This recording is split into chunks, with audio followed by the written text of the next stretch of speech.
Bottom of the duck ಬಂದಿರುವಂತಹದ್ದು ನಿಮಗೆ queen of cups ಬಂದಿದೆ.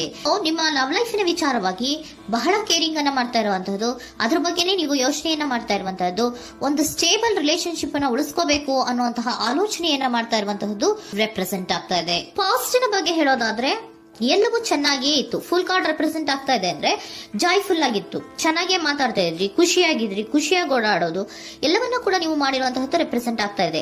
ಆದ್ರೆ ನೀವು ಯಾವಾಗ ಸೀರಿಯಸ್ ಆಗಿ ಕಮಿಟ್ಮೆಂಟ್ ಅನ್ನ ಕೇಳೋದಕ್ಕೆ ಶುರು ಮಾಡ್ತಿರೋ, ಅಥವಾ ನೀವ್ ಯಾವಾಗ ಸ್ವಲ್ಪ ಚೇಂಜಸ್ ಗಳನ್ನ ಮಾಡ್ಕೋ ಅಂತ ಹೇಳೋದಕ್ಕೆ ಶುರು ಮಾಡ್ತಿರೋ, ಅಥವಾ ನೀವು ಸ್ಪಷ್ಟವಾಗಿ ನಿಮ್ಮ ಲವ್ ಲೈಫಿನ ವಿಚಾರವಾಗಿ ಹೀಗೆ ಇರಬೇಕು ಅಂತ ಯಾವಾಗ ಒಂದು ಗಡಿಗಳನ್ನ ಹಾಕೋಕೆ ಶುರು ಮಾಡ್ತಿರೋ, ಆಗ ನಿಮ್ಮ ಲವ್ ಲೈಫಿನ ವಿಚಾರದಲ್ಲಿ ಫೀಲಿಂಗ್ಗಳು ಲೆಫ್ಟ್ ಔಟ್ ಆಗುವಂತ ಸಾಧ್ಯತೆಗಳು ಇದ್ದಿರುವಂತಹದ್ದು ನಿಮ್ಮ ಪಾಸ್ಟಿನಲ್ಲಿ ರೆಪ್ರೆಸೆಂಟ್ ಆಗ್ತದೆ.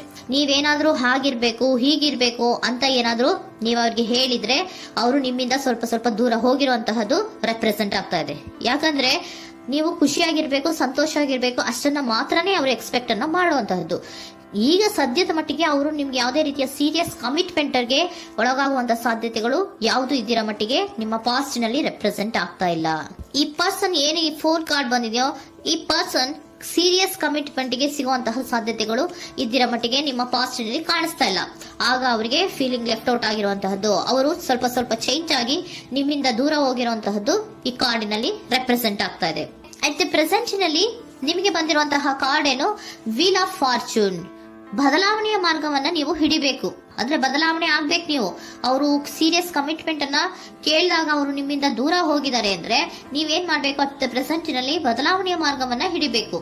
ಬದಲಾವಣೆಯ ಮಾರ್ಗವನ್ನ ಮಾಡ್ಕೊಳ್ಳೋಕೆ ಹೋಗ್ತೀರಾ, ಆದ್ರೆ ನಿಮ್ ಕೈಲಿ ಆಗ್ತಾ ಇಲ್ಲ. ಯಾಕಂದ್ರೆ ವೀಲ್ ಆಫ್ ಫಾರ್ಚೂನಿನ ಕ್ಲಾರಿಫಿಕೇಶನ್ ಕಾರ್ಡ್ ಬಂದಿರುವಂತಹದ್ದು ಯಾವುದು, ಡೆವಿಲ್ ಕಾರ್ಡ್ ರೆಪ್ರೆಸೆಂಟ್ ಆಗ್ತಾ ಇದೆ. ಡೆವಿಲ್ ಕಾರ್ಡ್ ಏನನ್ನ ರೆಪ್ರೆಸೆಂಟ್ ಮಾಡುತ್ತೆ, ಅಡಿಕ್ಷನ್ ಅನ್ನ ರೆಪ್ರೆಸೆಂಟ್ ಮಾಡುತ್ತೆ. ಯಾವಾಗ್ಲೂ ಅವರ ಬಗ್ಗೆನೇ ಯೋಚನೆ ಮಾಡ್ತಾ ಇರೋದು, ಅದ್ರ ಬಗ್ಗೆನೇ ಥಿಂಕ್ ಮಾಡ್ತಾ ಇರೋದು. ಸ್ವಲ್ಪ ಬದಲಾವಣೆ ಮಾಡ್ಕೊಳಕ್ ಹೋಗ್ತೀರಾ, ಮತ್ತೆ ಪುನಃ ವಾಪಸ್ ಹಿಂದಕ್ಕೆ ಬರ್ತೀರಾ, ಮತ್ತೆ ಆಲೋಚನೆಯನ್ನ ಮಾಡೋಕೆ ಶುರು ಮಾಡ್ತೀರಾ. ಆ ಕಾರಣವಾಗಿಯೇ ನಿಮ್ಗೆ ನೋವುಗಳು ಆಗ್ತಾ ಇರುವಂತದ್ದು ಅಟ್ ಪ್ರೆಸೆಂಟ್ ಇನಲ್ಲೂ. ನೀವು ಬದಲಾವಣೆ ಆಗೋಕೆ ಹೋಗ್ತೀರಾ, ಎಲ್ಲಿ ಬದಲಾವಣೆ ಆಗ್ತಾ ಇದ್ದೀರಾ, ಎಲ್ಲಿ ಚೇಂಜಸ್ ಆಗ್ತಾ ಇದ್ದೀರಾ, ನೀವು ಆಗ್ತಾ ಇಲ್ಲ.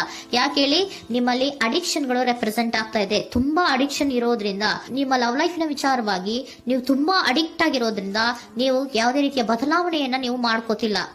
ನಿಮ್ಮ ಲವ್ ಲೈಫ್ ನ ವಿಚಾರವಾಗಿ ನೀವು ಬದಲಾವಣೆಯನ್ನೇ ಮಾಡ್ಕೋತಾ ಇಲ್ಲ. ಅವ್ರು ಕಮಿಟ್ಮೆಂಟ್ ಕೊಟ್ಟಿಲ್ಲ, ಅವ್ರು ಹೋದ್ರು ಅಂದ್ಮೇಲೆ ನೀವು ಮುಂದೆ ಬರಬೇಕು, ನಿಮ್ಮ ಜೀವನದಲ್ಲಿ ನೀವು ಮುಂದೆ ಮುಂದೆ ಬರಬೇಕು. ಸೊ ನೀವು ಮುಂದೆ ಬರಕ್ ಹೋಗ್ತೀರಾ, ಆದ್ರೆ ಅಲ್ಲೇ ಸ್ಟ್ರಕ್ ಆಗ್ತಾ ಇರುವಂತಹದ್ದು ರೆಪ್ರೆಸೆಂಟ್ ಆಗ್ತಾ ಇದೆ.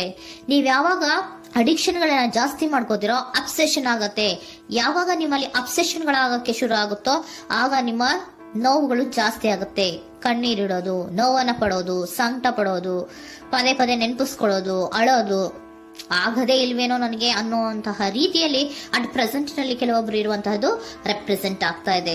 ನೆಕ್ಸ್ಟ್ ಕಾರ್ಡ್ ಬಂದಿರುವಂತಹದ್ದು ಯಾವುದು, ಕ್ವೀನ್ ಆಫ್ ಪೆಂಟಿಕಲ್ಸ್ ಬಂದಿದೆ. ಸೊ ಕ್ವೀನ್ ಆಫ್ ಪೆಂಟಿಕಲ್ ಏನನ್ನ ರೆಪ್ರೆಸೆಂಟ್ ಮಾಡುತ್ತೆ, ನಿಮ್ಮನ್ನ ನೀವು ಗಮನವನ್ನ ಕೊಡಬೇಕು, ನಿಮ್ಮ ಕಡೆಗೆ ನೀವು ಹೆಚ್ಚು ಗಮನವನ್ನ ಕೊಡಬೇಕು. ಅವ್ರು ನಿಮ್ಗೆ ಸೀರಿಯಸ್ ಕಮಿಟ್ಮೆಂಟ್ ಕೊಡ್ಲಿಲ್ಲ, ಫೀಲಿಂಗ್ ಲೆಫ್ಟ್ ಔಟ್ ಆಯ್ತು, ಅವರು ದೂರ ಆಯ್ತು, ಹೋದ್ರು ಅಲ್ವಾ. ಸೊ ನೀವೇನ್ ಮಾಡ್ಬೇಕು, ನೀವು ನಿಮ್ ಕಡೆಗೆ ಗಮನವನ್ನ ಕೊಡಬೇಕು. ವೀಲ್ ಆಫ್ ಫಾರ್ಚೂನ್ ಅಂದ್ರೆ ಏನು, ನೀವು ಬದಲಾವಣೆಯ ಮಾರ್ಗವನ್ನ ಹಿಡಿಬೇಕು. ಬದಲಾವಣೆಯ ಮಾರ್ಗವನ್ನ ಮಾಡ್ಕೊಳ್ಳೋದಕ್ಕೆ ಹೋದ್ರೂ ಕೂಡ ಮತ್ತೆ ವಾಪಸ್ ಹಿಂದೆ ಬರೋದು, ಮತ್ತೆ ಅಡಿಕ್ಷನ್ ಆಗೋದು, ಮತ್ತೆ ನೆನಪಿಸ್ಕೊಳ್ಳುವಂತಹದ್ದು, ಮತ್ತೆ ನೋವನ್ನ ಪಡುವಂತಹದ್ದು ನಿಮ್ಮಲ್ಲಿ ರೆಪ್ರೆಸೆಂಟ್ ಆಗ್ತಾ ಇದೆ. ನೀವು ಈ ಅಡಿಕ್ಷನ್ ಗಳಿಂದ ನೀವು ಆಚೆ ಬರಬೇಕು ಅಂದ್ರೆ ನಿಮ್ಮನ್ನ ನೀವು ಬ್ಯುಸಿಯಾಗಿ ಇಟ್ಕೋಬೇಕು.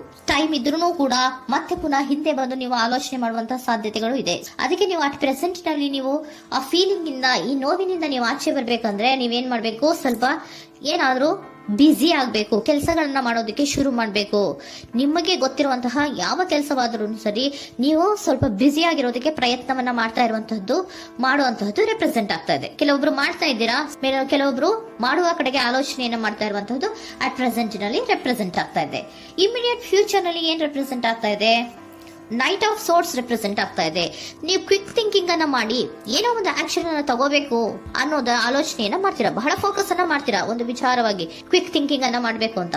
ಮತ್ತೆ ಪುನಃ ಏನ್ ಮಾಡ್ತೀರಾ, ನಿಮ್ಮ ಮುಂದೆ 2 ಆಪ್ಷನ್ಗಳು ಬಂದ್ಬಿಡುತ್ತೆ. ಯಾವ್ದು ಮಾಡ್ಲಿ, ಹೇಗ್ ಮಾಡ್ಲಿ, ಏನ್ ನನ್ನ ಕೈಲಿ ಆಗ್ತಾ ಇಲ್ವಲ್ಲ ಮರೆಯೋದಕ್ಕೆ, ಮುಂದೆ ಹೋಗೋಣ ಅಂತೀನಿ, ಮತ್ತೆ ಏನಿದು ಕನ್ಫ್ಯೂಷನ್ ಅಂತ ಮತ್ತೆ ಕನ್ಫ್ಯೂಷನ್ ಅಲ್ಲಿ ಇರುವಂತಹದ್ದು ಇಮಿಡಿಯೇಟ್ ಫ್ಯೂಚರ್ ನಲ್ಲಿ ರೆಪ್ರೆಸೆಂಟ್ ಆಗ್ತಾ ಇದೆ. ನೀವೇನ್ ಮಾಡ್ಬೇಕು, ಈ 2 ಆಯ್ಕೆಗಳಲ್ಲಿ ನಿಮಗೆ ಯಾವ ಆಯ್ಕೆ ಬೇಕು ಅನ್ನೋದನ್ನ ಫಸ್ಟ್ ಆಲೋಚನೆಯನ್ನ ಮಾಡಿ ನಂತರ ನಿರ್ಧಾರವನ್ನ ಮಾಡಬೇಕಾಗತ್ತೆ. ಡಿಟರ್ಮಿನೇಷನ್ ಅಂಡ್ ಡೈರೆಕ್ಷನ್, ನಿರ್ಣಯವನ್ನ ಮಾಡಿ ಅದೇ ದಾರಿಯಲ್ಲಿ ನೀವು ಮುಂದೆ ಹೋಗ್ಬೇಕು. ಈ ಆಲೋಚನೆಯನ್ನ ಮಾಡಬೇಕು. ಆ ರೀತಿಯ ಆಲೋಚನೆಯನ್ನ ಮಾಡಿದ್ರೆ ಇನ್ ನಿಯರ್ ಫ್ಯೂಚರಿನಲ್ಲಿ ನೀವು ಆ ರೀತಿ ಆಲೋಚನೆಯನ್ನ ಮಾಡಿದ್ರೆ ನಿಮ್ಮಲ್ಲಿ ಒಂದು ಪಾಸಿಟಿವ್ ಚೇಂಜಸ್ ಗಳಾಗತ್ತೆ. ಸ್ಟಾರ್ ರೆಪ್ರೆಸೆಂಟ್ ಆಗ್ತಾ ಇದೆ, ಕೆಲವೊಂದು ರೀತಿಯ ಪಾಸಿಟಿವ್ ಚೇಂಜಸ್ ಗಳು ಆಗತ್ತೆ. ನಿಮ್ಗೆ ಏಂಜಲ್ ಗೈಡೆನ್ಸ್ ಏನ್ ಕೊಡ್ತಾರೆ ಅನ್ನೋದನ್ನ ನೋಡೋಣ. ನಾಟ್ ದ ರೈಟ್ ಟೈಮ್, ಇದು ಕರೆಕ್ಟ್ ಆಗಿರುವಂತಹ ಟೈಮ್ ಅಲ್ಲ.